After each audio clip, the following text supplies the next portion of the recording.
Greetings viewers, Eric the Car Guy. Today, I would like to talk to you about what I feel is the most important part of a brake job, and it's not just me.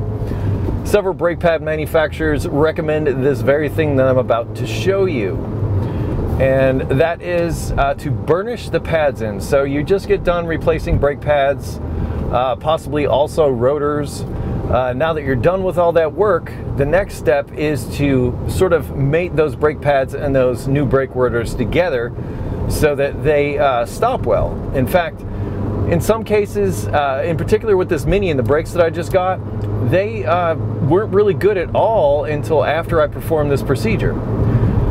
Step one is to find a road or place that is not very populated. In other words, you don't want a lot of traffic because, well, what you're about to do would probably confuse people.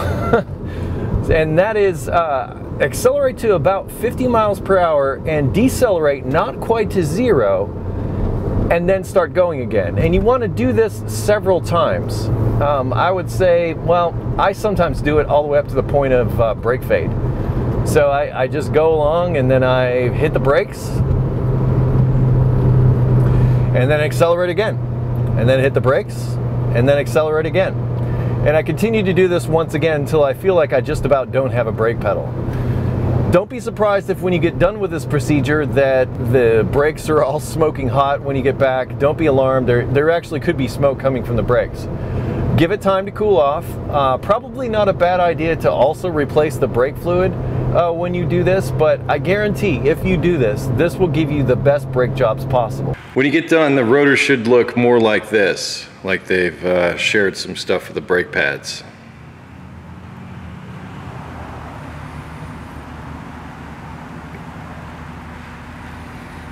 Now there's one other thing that I want to mention to go along with this, and that is that if you have rear drum brakes, it's advisable that you go back and adjust those drum brakes whenever you do front brake jobs. So even if you're doing a front brake job, you're not even touching the rear brakes and the rear drums, adjust the rear drum brakes, because that has everything to do with how the brake pedal feels. And lastly, for the best possible brake pedal feel, and I've experienced this myself, steel braided brake lines. So replace the rubber lines with steel braided lines and you get a nice firm solid pedal, at least from what I've experienced. So the next time you need to do a brake job, give this a try and I guarantee you'll get results. Once again, wait till it cools down, and then when you come back and apply the brakes later, I wager that they will feel much better than they did before. I'm going to put links in the description to additional videos and information that I believe will be helpful to you. So if you have questions, please check the description. Outside of that, please like, comment, and subscribe to this video. All those things that help me make a living. I really appreciate that. Be safe, have fun, stay dirty. Thank you so much for watching. I'll see you next time.